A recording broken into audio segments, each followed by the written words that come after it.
I posted a question in the chat box. Yes. Maybe I can repeat it. It was directed to Engineer Adai. Yeah. I know that he's a prolific chess player, so he can be able to see opponents' moves. So my question is, what moves should we as engineers make in order to grow the profession, to move from a point of complaining about how it's run to a point where we would be proud of the profession?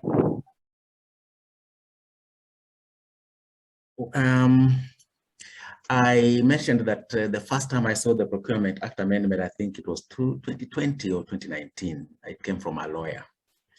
But like Ayego said, I'm a chess player, so you'll be surprised that our problems stem from the Procurement Act.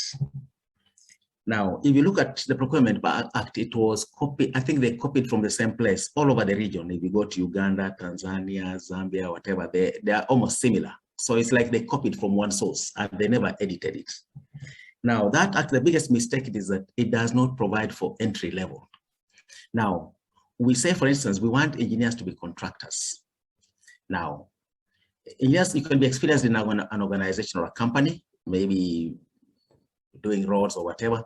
But if you leave that company and you come outside and register a company, I mean, you register your own, you find that you cannot, because the rules are very strange. They say you must have a certain minimum turnover.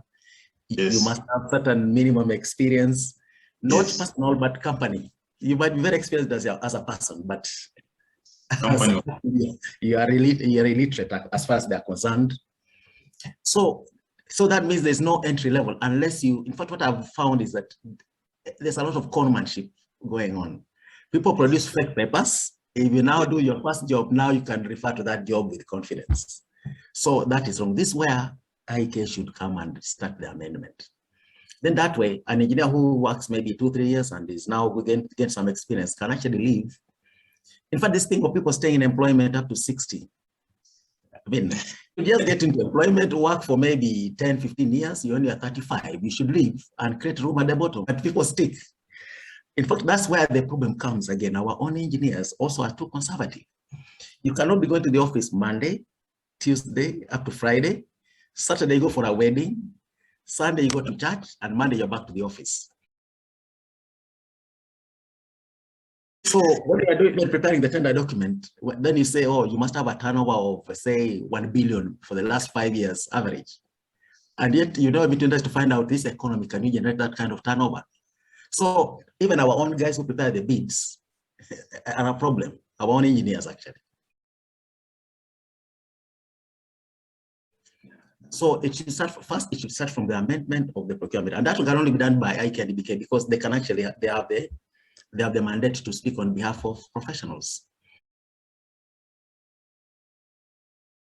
And then number two is the people who are preparing the bids. I mean the documents. They are the ones who can make engineers start doing construction. In fact, without that change, there's no way an engineer can leave today and go and start a company and start working. You saw Mr. I asked Auma, and he said he didn't have the money. Yes. And just because the requirements, even to do some jobs, you find you don't, as much as he was working in industrial plant and managing big projects, but when you start a new company, it doesn't qualify.